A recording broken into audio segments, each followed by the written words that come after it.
Então, Pronto. Ainda bem que você não gravou antes para não ver esse papelão. É. Tá, vamos lá. Aparece para vocês aí que tá gravando?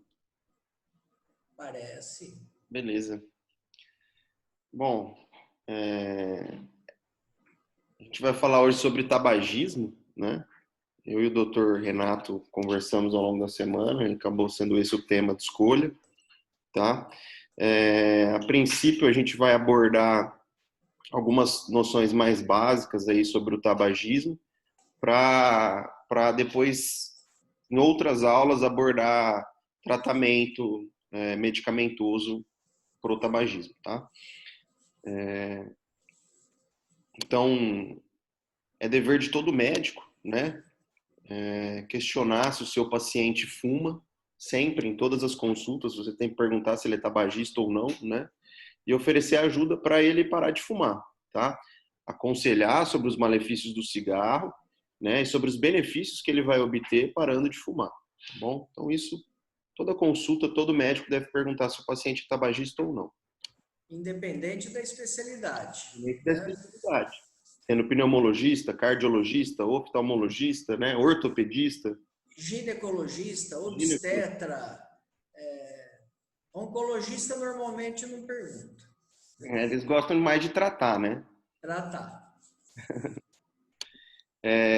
Quem é considerado tabagista, né? Então, eles consideram, né, tabagista o indivíduo que já fumou mais de 100 cigarros ou 5 maços em toda a vida e continua fumando, né?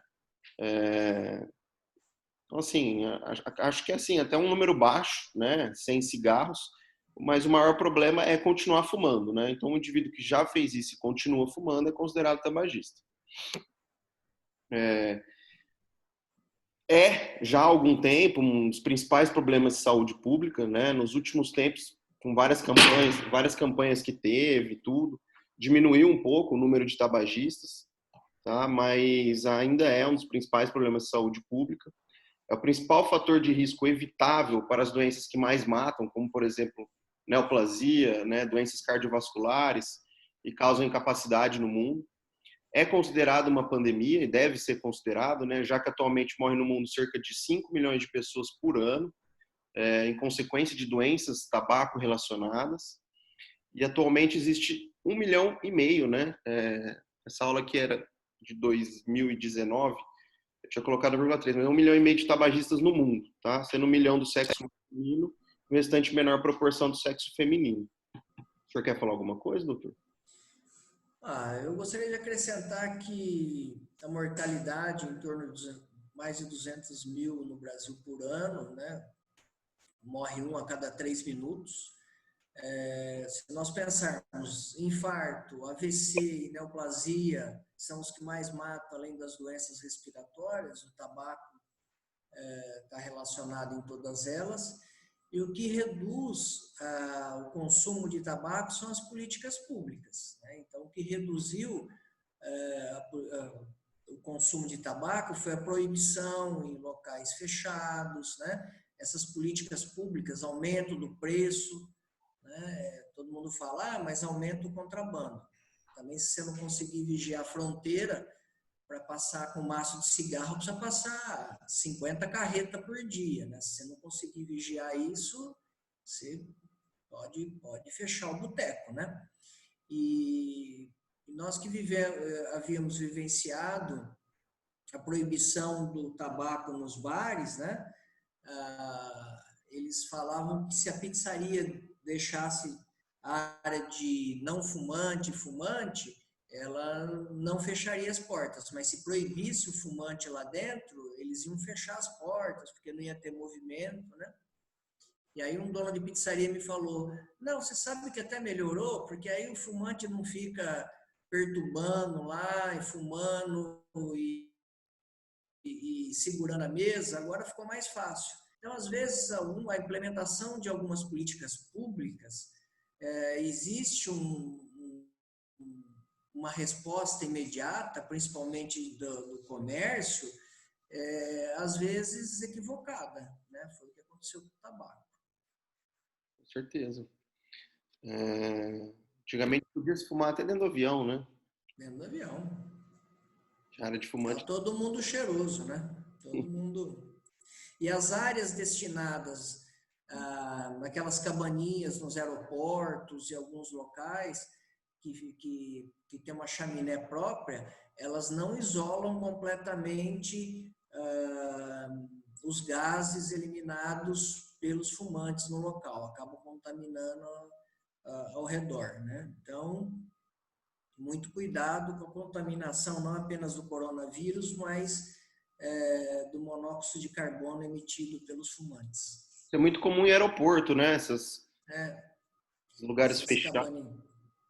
Mas que acaba, né, vazando, né? Não tem como ser hermeticamente fechado e seguro, né?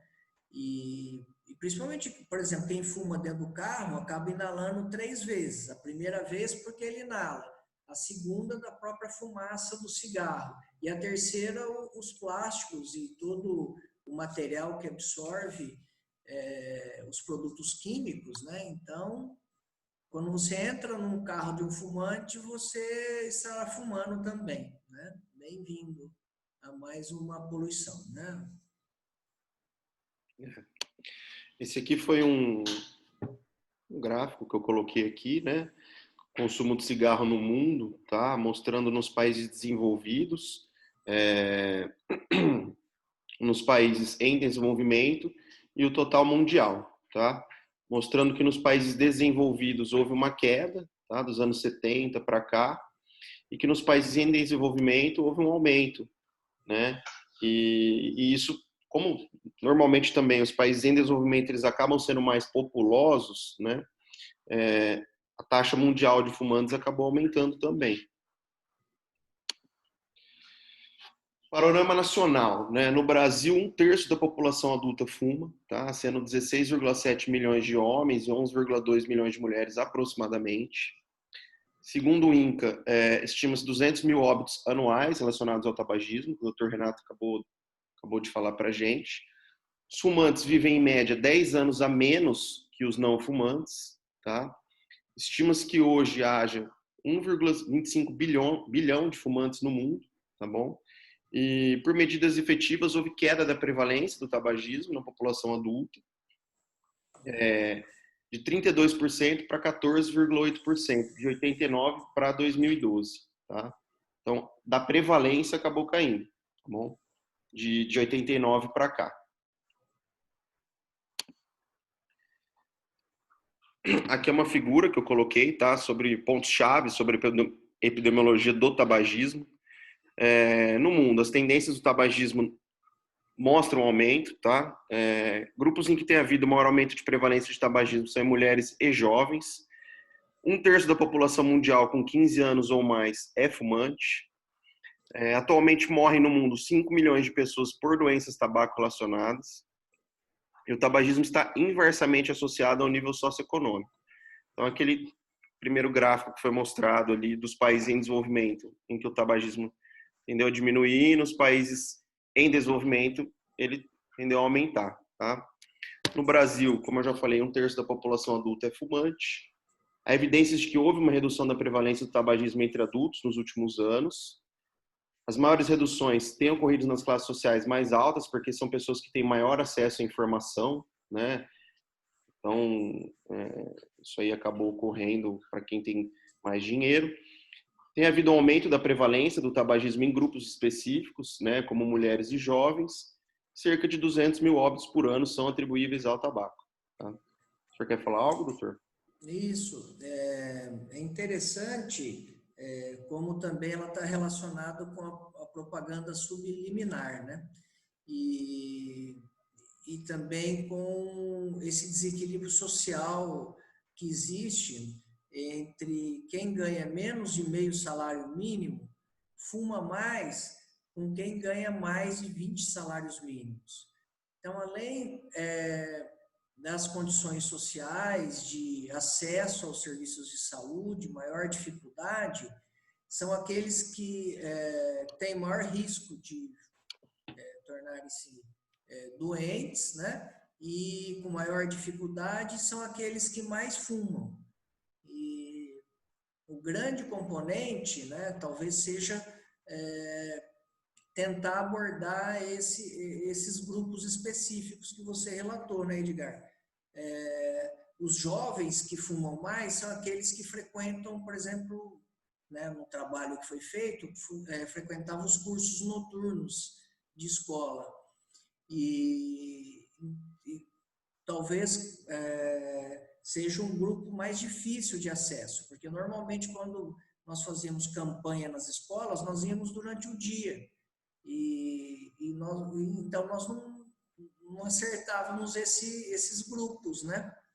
E eu acho que também a forma com que nós talvez poderíamos passar informação para não fumar que tem que ser repensada também para esses grupos.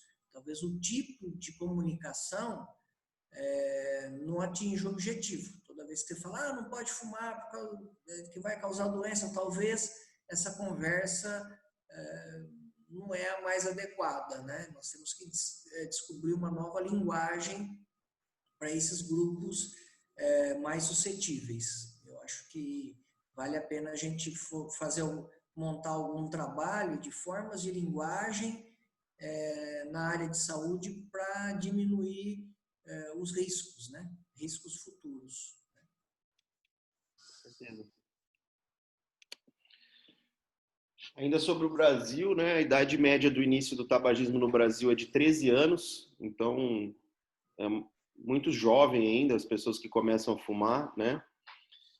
E realmente é o que o senhor falou agora, a linguagem tem que ser diferente com eles, né? Porque não dá para você explicar para uma pessoa de 13 anos que daqui 40 pode ser que ela tenha um câncer, né?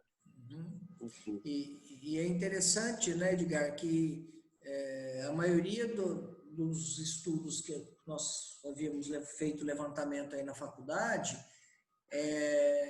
são grupos jovens e passam a experimentar o cigarro, principalmente aqueles de sabores, né? E depois da cervejinha. Toma essa cervejinha. Aí a pessoa está mais alegre, experimenta esse aqui de chocolate, experimenta esse aqui de menta, né? Então, esses cigarros com sabores, com aditivos, também representam açúcares, né? Uma facilitação para o desenvolvimento da dependência química e a interação com outras drogas, né? Principalmente drogas lícitas, entre elas o álcool. Uhum. O adolescente, né, ele está muito mais sujeito, né, a esse tipo de abordagem. Eles tentaram até proibir uma época, né, eu acho, os cigarros de sabor, mas acho que não conseguiram. Parou no Supremo, ficou uma decisão para lá e para cá. Parece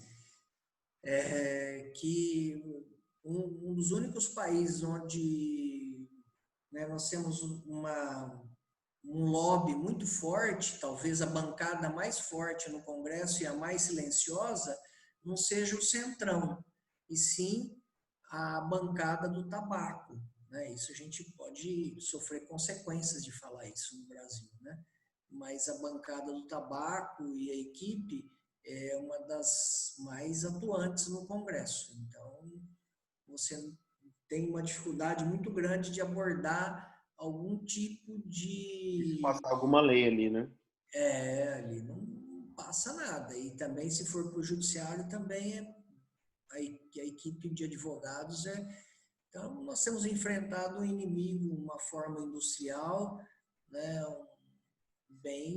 E existem diferentes tipos de cigarro também que aumentam o teor de nicotina, né? Bem como o alcatrão, né? E o Brasil é um dos maiores produtores mundiais, acho que é o segundo de tabaco, né? Uma riqueza nacional. Antes tinha até no nosso emblema do país, tinha o café e tinha a folha de tabaco junto. Um slogan. O slogan. E os trabalhadores, né? Como nós conhecemos os boias frias da cana, os boias frias do tabaco, principalmente nas regiões do sul, são os que vivem as piores condições. E eles absorvem o tabaco também pela pele, né? Pela exposição. E é uma cultura de subsistência da época do Brasil colônia, e também de trabalho escravo. Então, o que tem de pior, mas isso não mostra na TV, né? Isso a gente não assiste. Legal ver também aqui que somente 20% inicia após os 20 anos, né? Habitualmente o fumante fuma por alguns motivos, entre ele o prazer, o hábito e a dependência farmacológica da nicotina. E num estudo randomizado em 107 cidades brasileiras, com mais de 200 mil habitantes, mostrou que 40% deles eram dependentes da nicotina. Tá?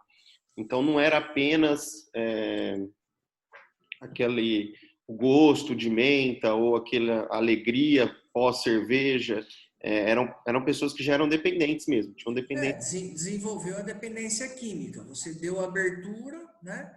Ele experimentou, a experimentação é prazerosa, porque você não sente nenhum fator desagradável. A nicotina, ela libera dopamina, é uma das dependências químicas, umas drogas mais potentes, né? Comparado ao crack, a coca, né? Então, não é uma droga boazinha, a nicotina, não. Por isso que existem os receptores nicotínicos no sistema nervoso central, né? E que ele libera, né, substâncias que geram prazer, atenção, né? A droga, ela tem que proporcionar prazer, senão ninguém, né, usaria. É por isso que nós não podemos ficar experimentando, porque se você tiver uma predisposição a algum fator, né, e ainda adolescente que está com tudo exposto, né, a chance de criar dependência é muito grande, né? É. Eu lembro de um estudo que foi feito, eu acho que o médico foi até ou o cientista que estava fazendo, foi até no programa do Jô Soares, e eles pegavam ratos e viciavam os ratos em vários tipos de droga, né? Viciavam os ratos em nicotina, em crack, em cocaína, e sempre alimentando muito bem esses ratos. Aí eles passavam uma semana sem dar comida para os ratos e sem dar a droga que eles viciaram os ratos. E aí, quando eles liberavam os ratos para escolher aonde eles iam, antes de comer, eles iam na nicotina. É nicotina. Eu tenho pacientes que já abandonaram todas as drogas, né? Doutor, já passei por todas, só não consigo largar a nicotina. Aí é difícil, eu tenho receio que ele abandone a nicotina e volte para as outras também, né? Então, chega num momento que talvez os neurônios tenham criado já algum tipo de condicionamento, né? E o que é interessante, mesmo eles usando a droga em maior quantidade, acho que os receptores já não liberam tanta dopamina e já não gera tanto prazer, né? Então vai criando, né, cada vez mais uma necessidade, que é o que chama de dependência química. Quando você tira, ele gera abstinência, né? E a abstinência da nicotina, ela dura umas 3, 4 semanas, é uma das mais demoradas, né? Um quadro mostrando uma figura, né, mostrando os fatores associados com a iniciação do tabagismo, né? Então tem fatores ambientais, sociodemográficos, comportamentais, né? Ambientais, por exemplo, ter os pais fumantes, né?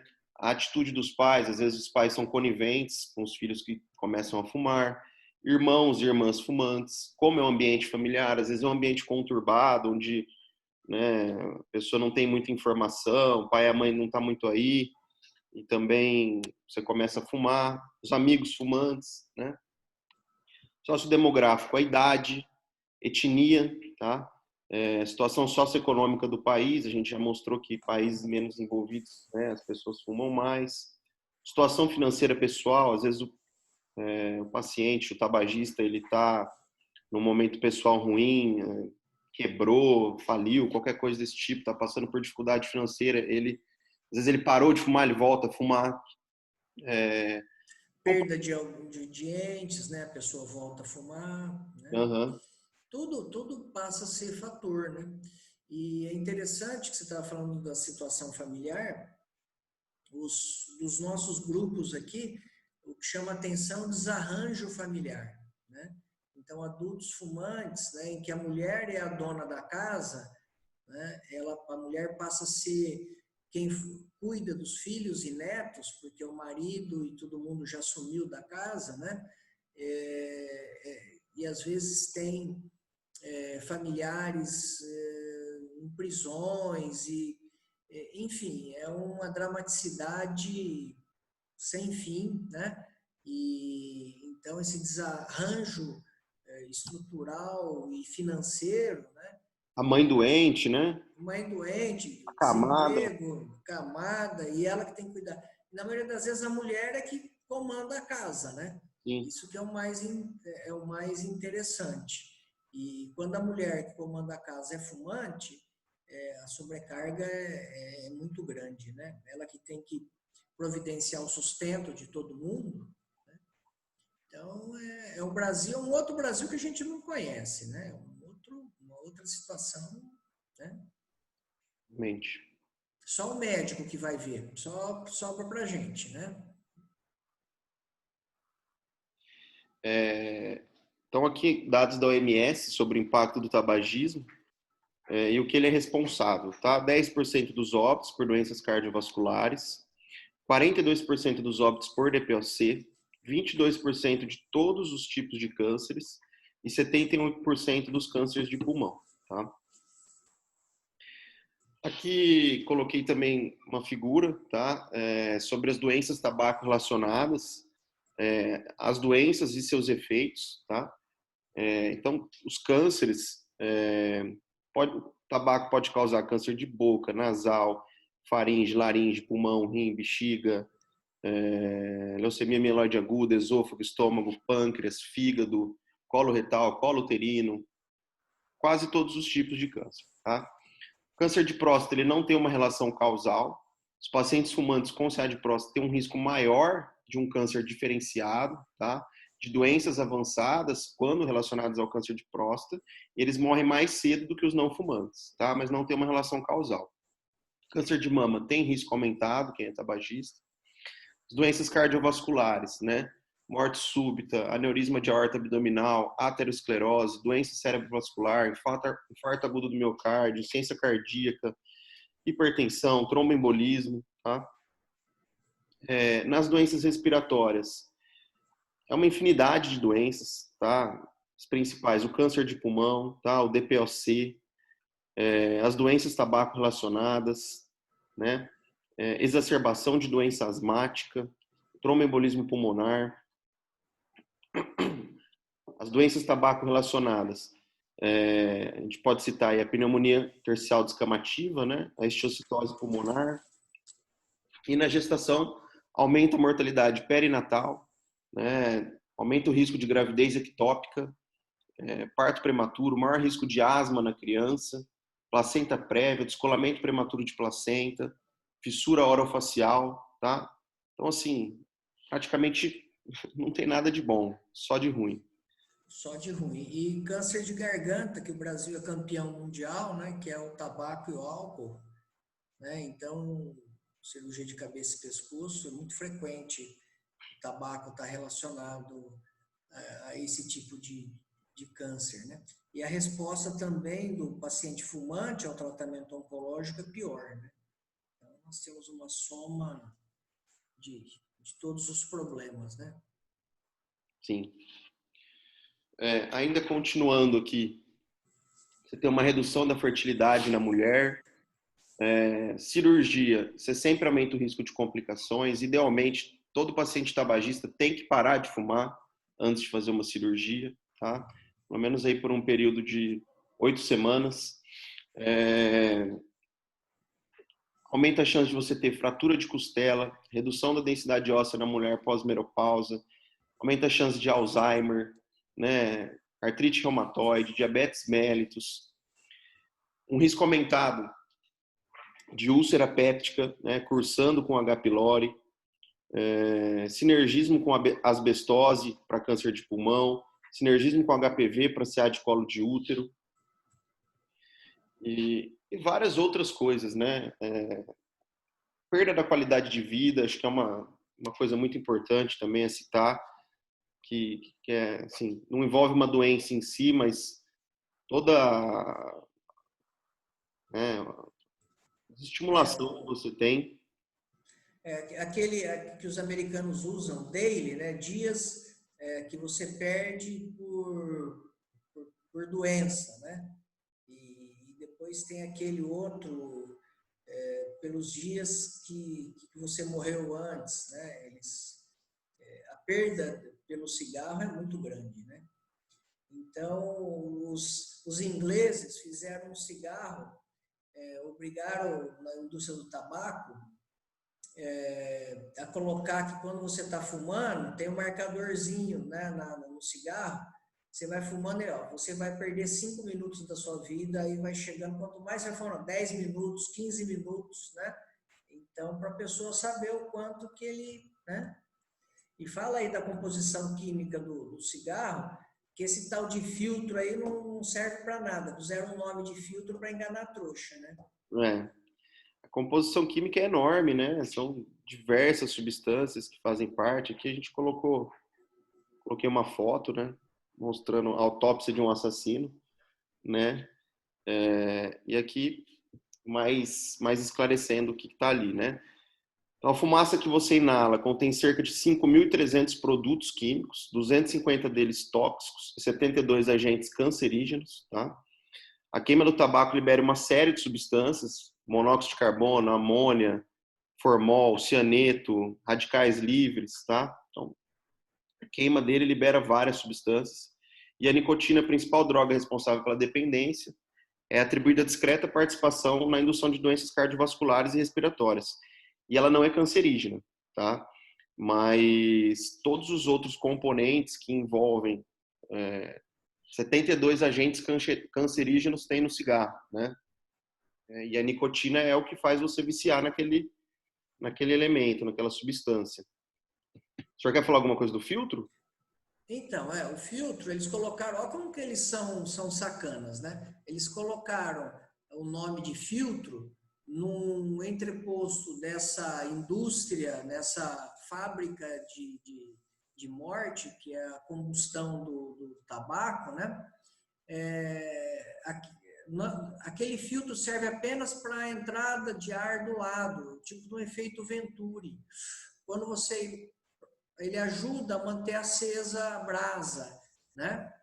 E o indivíduo consegue aspirar mais o teor. Então, aquele filtro, na verdade, ele é um potencializador da inalação dessas substâncias cancerígenas, E né? não um filtro de fato, né? Não filtro. Aí põe o nome filtro, é igual campanha de político. Fala, eu vou fazer isso, e não faz nada disso, né? Uhum. Essa turma de marketing precisava pensar um pouco, às vezes, quando eles querem vender, né? Para ter um pouco de consciência, né? Senão, né? Olha o tamanho da minha. Olha que fake que é esse tal de filtro, né? Exatamente. Bom, falando um pouco da dependência da nicotina, estima que 75% dos jovens experimentam o tabagismo, 60% deles evoluem para o uso diário e cerca de 20 a 30% deles tornam-se dependentes. Mas olha quão alto é o número de jovens que experimentam, né? Cerca de 75% deles ainda experimentam o cigarro, né? 20 a 30% acabam se tornando dependentes. Os primeiros cigarros geralmente são desagradáveis, né? Provocando uma sensação de tontura, tremor, náusea. E aí o indivíduo precisa insistir para criar uma tolerância sobre esses efeitos, passar a sentir somente os efeitos estimulantes e prazerosos que a nicotina produz. Tá? A dependência é consolidada pelas características biológicas da interação droga-indivíduo, sendo definida pela corrente da tolerabilidade, da síndrome da abstinência e o desejo persistente. Então, é de indivíduo para indivíduo, né? Que o paciente ele desenvolve, se torna dependente da nicotina, mas ele precisa insistir em fumar para ir desenvolvendo e sentindo os efeitos estimulantes e prazerosos que a nicotina produz. E aí, Mas, depois tendo síndrome de abstinência, desejo persistente. mas aí que tá, né? Nessa insistência de fator agradável para ele, é que o cigarro na forma in natura dele, ele é muito ácido, então ele queima muito a língua. Então eles colocam um pouco de açúcar para diminuir, para melhorar um pouco esse pH, né? E o sabor também, ele traz um outro atrativo. Então é uma arapuca, né? Você oferece uma coisa gostosinha, às vezes um desenho, né? Junto, uma cor bonita. Você viu, as cores do cigarro são altamente atrativas. Na Austrália e em muitos países, até alguns da África, o maço de cigarro só pode ser branco e cinza, não pode ter colorido para não ter atração. E se vocês observarem, o cigarro é vendido nas padarias, né, junto ao lado dos doces. Então ele não fica escondido, né? Nos países sérios o cigarro está escondido. E só existe loja para vender bebida de cigarro fora do supermercado, fora das padarias, né? Tudo isso para dificultar o acesso, né? Então, o nosso aqui, né, em maior de 18 anos, alguns países maiores de 21, né? Mas, qualquer criança compra um cigarro na rua, né? Adolescentes, né? Com certeza. Aqui são os neurotransmissores liberados do sistema nervoso central pela ação da nicotina, tá? E o que cada um promove. Então, libera a dopamina, que promove o prazer, diminuição do apetite e dependência. A norepinefrina, tá? Que é a noradrenalina, dá uma sensação de alerta e também diminuição do apetite. A acetilcolina, que dá uma sensação de alerta e melhora da cognição. Então, o paciente tem uma melhora da cognição fumando. A vasopressina, que dá uma melhora da memória. A serotonina, que modula o humor, diminui o apetite e é o que dá o alívio na síndrome de abstinência que o paciente tem. A beta-endorfina, que dá uma redução da ansiedade e tensão. Então, aquele paciente que é muito ansioso, está tenso, problema familiar, quando ele fuma, ele libera a beta-endorfina, que melhora essa sensação. O glutamato, que tem uma melhora na memória também. E o GABA, que também reduz a ansiedade e a tensão. Tá? Então, vocês viram aí que, por isso que nos filmes você assiste a pessoa estudando e fumando ou aumentando a concentração, né? Hoje pouca gente estuda, assim, né, pesado, que não precisa tanto disso, né? Mas nos filmes, o condicionamento após relação sexual, o casal acende um cigarro para aumentar o prazer, enfim, são mensagens indiretas, né? Subliminares para induzir o consumo do tabaco, né? Então, vocês veem que é uma droga que libera neurotransmissores potentes e o risco é muito alto de você tornar-se um dependente, né? Exatamente. Aqui são diretrizes diagnósticas do CID-10 para considerar uma pessoa dependente de nicotina, tá? É necessária a presença de 3 ou mais itens para o diagnóstico. Então, A, um forte desejo de compulsão para consumir a substância. B, né, dificuldade em controlar o comportamento de consumir a substância em termos de seu início, término e níveis de consumo. Um estado de abstinência fisiológico quando o uso da substância cessou ou foi reduzido, ou pelo uso da mesma substância com a intenção de aliviar ou evitar os sintomas de abstinência.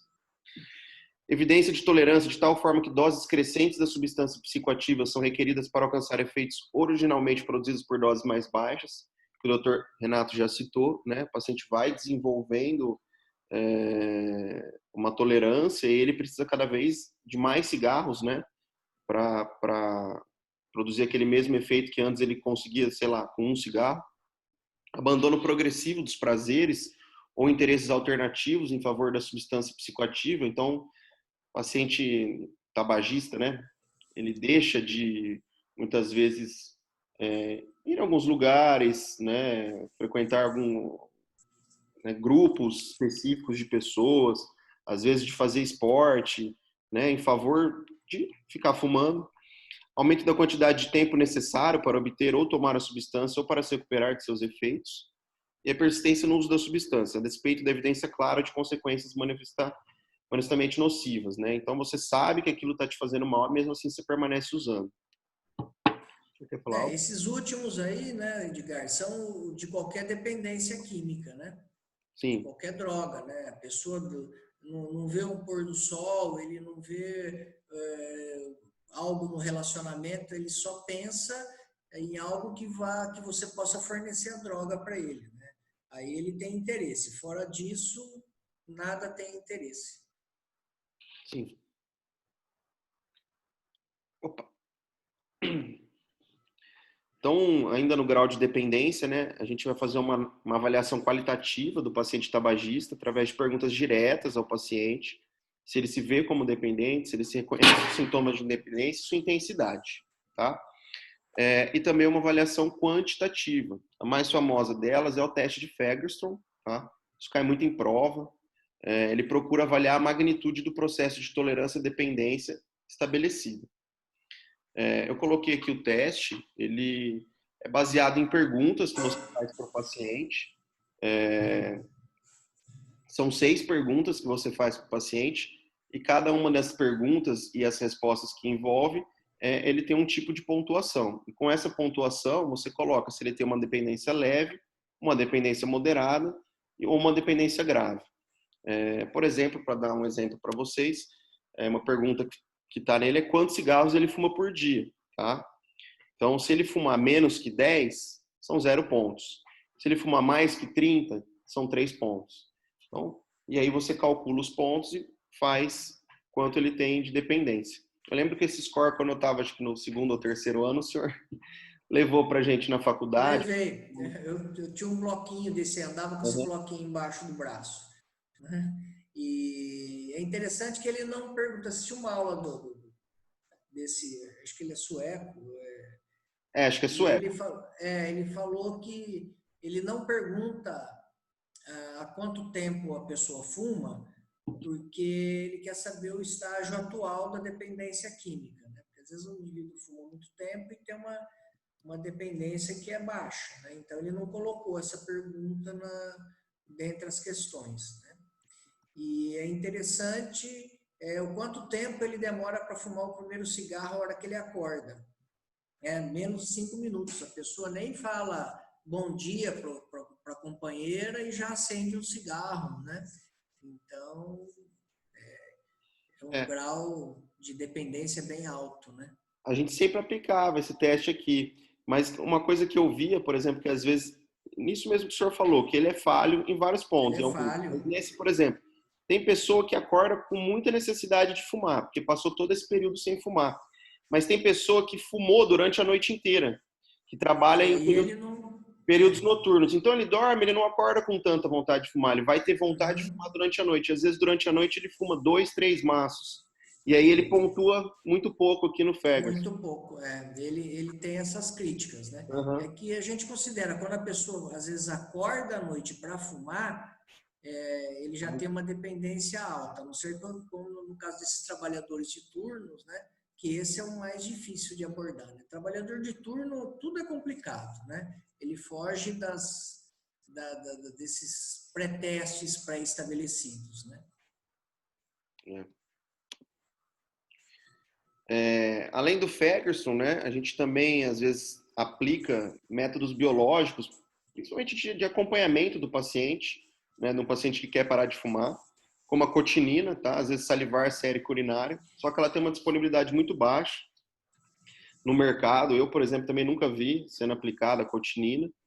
O monóxido de carbono no ar expirado, aqui a gente tinha um aparelho, né? O paciente vai lá, Uhum. expira, e se der mais que 6 partes por milhão, é sinal que, se ele falar para você que ele não está fumando, provavelmente ele vai estar fumando, né? Ou fumou um dia um pouquinho antes, umas 2 horas antes. É um indicador de que, né, às vezes o paciente ou está fumando ainda ou parou de fumar. E é legal nos congressos, às vezes, você está chegando e eles fazem esse teste em todos nós, né? E se você passou perto de algum fumante, o teu teste dá positivo, né? Sim, dá positivo. Dá E positivo. às vezes E o outro dados com muita poluição também, né? também. E a cotinina urinária, né, que é um teste antidoping, tem um trabalho muito legal que quando podia fumar em ambientes fechados, né, eles testavam os garçons que não eram fumantes. E a cotinina urinária dos garçons que trabalharam, que não tinha nada a ver com o cigarro, era mais alta a concentração do que o do próprio fumante que foi na festa. Então, eles matavam os outros, né? Então, interessante isso. Teve uma época que teve uma propaganda muito forte em relação a isso, até na TV, né? Mostrando os garçons, que tanto que eles tinham ingerido de cigarro, exames que eles faziam, raio-x de tórax alterado, e pedindo que, sim, para não fumar em locais fechados, né? Fechados. Foi na época que foi ter essa lei. Bom, falando um pouco de síndrome de abstinência, né? Os principais sintomas: irritabilidade, falta de concentração, aumento do apetite, procura compulsiva pela droga, cefaleia, insônia, ansiedade, tá? Esses são alguns sintomas de abstinência ao cigarro, tá? A nicotina. O aumento do apetite é um clássico, né? O paciente, principalmente, ele deixa de fumar. E as mulheres, né, principalmente, né, elas alegam que se elas pararem de fumar vão ganhar peso, né? E nós, geralmente, nós temos feito algumas abordagens justamente para evitar isso, né? Como não chupar balas e etc. Né? A gente fala isso no tratamento, para tratar a abstinência, né? Um tratamento direcionado justamente para isso. Exatamente. Então, o tabagismo é um comportamento complexo que envolve a interação de estímulos ambientais, condicionamentos psicossociais, fatores genéticos, hábitos pessoais e a ação biológica da nicotina. A nicotina é uma droga psicoativa e possui propriedades que desencadeiam sensações de bem-estar e euforia, promove uma série de modificações neurobiológicas do sistema nervoso central, que ocasiona a síndrome de abstinência quando a droga deixa de ser consumida. Por ter esse poder de modificar a biologia e a fisiologia do cérebro, causa dependência e o ex-fumante corre o risco de recaída quando do consumo eventual, né, do tabaco. Então, sempre que a pessoa fuma, fica lá seus neurônios, seu sistema nervoso central, uma casinha sempre disposta a receber a nicotina novamente. Então você parou de fumar, sei lá, faz uns 10 anos, você nem tem mais vontade, por brincadeira você vai lá e fuma um cigarro. No momento que você fuma, você tem um lapso de prazer intenso, de uma coisa assim, né, que não consegue explicar, e a pessoa volta a fumar mesmo depois de 10 anos que parou de fumar. Porque a casinha continua aberta, ela modifica. São esses receptores, né? Eles ficam quiescentes, a pessoa deixa de ser usuária, mas é dependente para o resto da vida. E isso Ele é um tabagista não fumante, né? Ele continua, né, um dia de cada vez, né? Então, são esses cuidados. O tabaco é uma droga pesada, né? Ela tem que ser proibida, certo? Não é uma indústria que gera morte, né? E que vamos ver se, né? Nesse novo mundo a gente seja possível, né? Abordar isso como droga também, né? Não apenas as ilícitas, mas essas lícitas também dá uma enquadrada melhor, né? Para evitar o consumo. Com certeza. Aqui também coloquei um pouquinho qual paciente a gente vai encaminhar, né, para o programa de cessação do tabagismo. Então, isso aqui é a avaliação do grau de motivação. Isso aqui cai muito em prova também, tá? Assim como o teste de Ferguson. Você vai colocar o paciente em 5 etapas em que ele se encontra das fases de comportamento relacionado ao consumo de cigarro. Se ele está na fase pré-contemplativa, se ele está na fase contemplativa, se ele está na fase de preparação, de ação ou de manutenção, tá? Na pré-contemplação, o paciente não tem a intenção em parar de fumar e nem mesmo apresenta uma crítica ao ato de fumar. Ele está fumando, ele quer continuar fumando e ele não tem problema quanto a isso. Ninguém vai falar para ele que ele vai parar de fumar, né? E você tem que respeitar isso. Ele está num período, né? Você tem que falar, opa, peraí, aqui não adianta eu né? Simplesmente você fala, ó, a hora que o senhor pensar, procure a gente, né? Sim. Na contemplação, né, já há consciência de que fumar é um problema, então ele já mudou, né? Opa, isso aqui não é bom. Só que, no entanto, ele ainda continua fumando, ele ainda está meio que reticente ali ao que ele vai fazer. Está ambivalente, ele coloca, né? Quanto a mudar ou não de comportamento. Esse é um paciente que já deve, né, já merece uma abordagem, né? Sim. Bom, você já está vendo que isso é ruim, vamos parar de fumar. Na fase de preparação, o paciente ele já, né, passou a contemplação, ele já está se preparando para parar de fumar e ele já aceita escolher uma estratégia para mudança de comportamento. Então, esse paciente é o paciente que já está, né, naquela fase de vou parar, né? Ele já está se conscientizando que ele tem que parar de fumar. E nesse dia, né, geralmente quando ele está na fase de preparação, você acaba marcando uma data, né? Você marca uma data já, por exemplo, daqui a um mês eu vou parar de fumar. Na ação, é quando o paciente para de fumar de fato, né? E concretiza a mudança de comportamento dele. A mudança de comportamento envolve vários fatores, né? Que aí entra na manutenção, que é onde ele adquire essas estratégias para manter o novo comportamento e prevenir recaídas. Por exemplo, tirar todos os cinzeiros da casa, evitar ficar muito tempo ocioso, praticar atividade física. Às vezes o paciente tabagista ele relaciona um móvel a um lugar onde ele fumava, então ele muda o móvel de lugar ou vende esse móvel, né? Fazer toda essa estratégia aí para ele tentar o mínimo possível lembrar do prazer que ele sentia fumando, né, doutor? É isso aí. Aí vale a relação médico-paciente, o entusiasmo do profissional de saúde, né? Eu acho que tudo isso envolve a participação e o empenho, né, de todos nós, né? Sim, sem dúvida. Tem reuniões, né, em grupo. Terapia cognitivo-comportamental, eles não vão ficar lá no tratamento, né? Eu vou citar aqui só, mas... Tá. E aí, então, paciente tabagista, você vai perguntar, avaliar, está na frase pré-contemplativa ou contemplativa, você vai aconselhar e fazer uma abordagem breve. O paciente está na preparação, ação, você vai preparar e acompanhar ele, marcar data para sensação, terapia cognitiva comportamental, tratamento medicamentoso se indicado. E na manutenção você vai acompanhar o paciente, né? Encorajar ele a se manter abstinente do tabaco, evitar recaídas. Muitas vezes o paciente tem lapsos, né, de fumar, você vai aconselhar ele nos lapsos, né, vai dar força para ele parar de fumar, tentar detectar onde ele teve as falhas para ter esse lapso e melhorar naquele lugar. E aí aqui embaixo, né, se for indicado tratamento medicamentoso, tem a terapia de reposição nicotínica, a bupropiona e a vareniclina. Não vou entrar muito nelas, a gente vai falar disso depois. O fumante deve ser submetido a uma avaliação clínica na admissão, né, no programa de cessação ao tabagismo. Você vai identificar alterações funcionais pulmonares, se elas existirem, a existência de doenças relacionadas ao tabagismo, possíveis contraindicações e interações medicamentosas durante o tratamento farmacológico. É muito comum, às vezes, o paciente ter epilepsia, né? Epilepsia, a bupropiona, que é uma droga muito comum no tratamento, é contraindicado, tá? Então, aqui só dei um exemplo, você vai ter que fazer algumas perguntas para o paciente, dependendo da droga que você for passar para ele ou não. Vamos ver, né? História tabagística, quanto ele fumava, isso vai variar. Às vezes você vai optar por passar para ele nicotina, mas ele é um paciente que não fumava tanto. Então você vai passar uma dose menor, ou fuma muito, uma dose maior.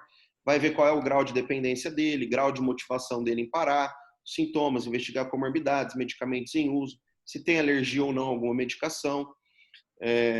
Tem algumas situações que demandam cautela, como a história de AVC recente, epilepsia, infarto agudo do miocárdio. Ver os antecedentes familiares, tem história de tabagismo na família, né? Tem outros fumantes lá dentro, um paciente que quer parar de fumar. Em casa, tem um irmão que fuma, ou a mãe fuma, ou um filho que fuma. Torna tudo mais difícil, né? Porque ver o outro fumando. Examinar o paciente, né? Fazer o exame físico. E exames complementares básicos se você identificar alguma alteração, né? O senhor quer falar alguma coisa, doutor? Não, o que a gente tem feito, às vezes, é uma radiografia, uma espirometria, né? Sim. Acho que espirometria sempre deve ser feita Tem. nesses pacientes. E aí, depois do tratamento, nas próximas aulas, nós discutiremos mais detalhadamente, né? a abordagem multidisciplinar, né? Acho que é isso. Para hoje foi isso. Caramba, olha, conseguimos em quase 50 minutos falar do maior causador de doenças de todo o curso que vocês terão, né? Dos 5 anos de teoria quase, nós resumimos em 50 minutos. Praticamente os seus pacientes serão os fumantes, né? E por isso nós insistiremos nas próximas aulas, né, a respeito do tabaco, né? E valeu, foi uma aula excelente, viu? Obrigado. Edgar, é isso aí, conseguiu abordar de uma maneira bem... Sempre muito bom contar com o senhor na aula também. Eu gosto de falar, assim. Esse é um tema que às vezes a gente fala até um pouco a mais, né? Mas o mundo inteiro discute, existe o tratado que o Brasil assinou, né? Tratado Controle do Tabaco, junto com a maioria das nações, e nós temos aí várias tarefas para cumprir, né? Não estamos cumprindo, mas abordaremos nas próximas aulas também as outras doenças tabaco relacionadas, né? Como narguile, né? Cigarro eletrônico e tudo mais, que a gente vai falar mais um pouquinho também, que eu separei algumas coisas. Aí eu falo numa quarta-feira sobre isso. Tá bom? Perfeito. Então tá bom. Tá bom? Alguém quer fazer alguma pergunta? Não. Então tá bom. Tá bom? Falou. Obrigado, pessoal. Obrigado a você. Obrigada, Boa gente. semana, pessoal. Boa semana para você. Tchau, tchau.